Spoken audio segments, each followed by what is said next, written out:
Katatapos lang ng bagyong Yolanda, Libo, bagyong Senyang, Daan ang namatay ngayon, itong huling bagyo. Ruby. Ruby, ito na naman. Ruby Yolanda. Ito na naman, pinapahalikan na naman yung revolto doon sa Quiapo. Ang mga tao, milyon, na walang kaisipan. Tapos nag-earthquake. Nag-earthquake, hindi pa rin naisip ng mga tao. Meron pang dati. Ngayon, ito nga ang ating topic sa araw na ito, na matulungan natin ang mga tao.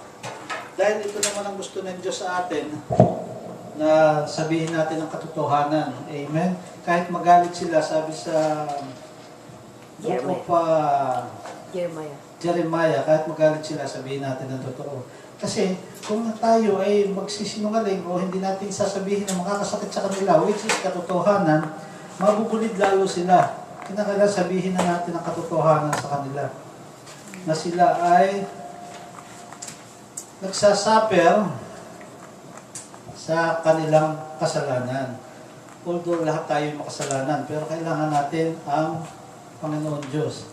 O Heavenly Father, maraming salamat sa araw na ito. Nananampalataya kami at nananalig sa iyo na sinabi mo, ikaw ay nasa lahat ng dako, ang presensya mo ay malakas. Dalawa man o tatlo magkatipon sa iyong pangalan. Lord, we represent the whole world.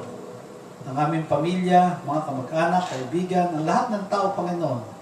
Lalo na ang makakarinig ng iyong salita dito at sa internet, O Lord. Bayaan mong mapuspos sila ng pagpapala.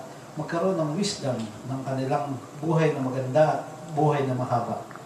Maraming salamat sa araw na ito, Panginoon, at dalangin namin, gabayan mo kami sa pamamagitan ng Espiritu Santo. In Jesus' name, Amen.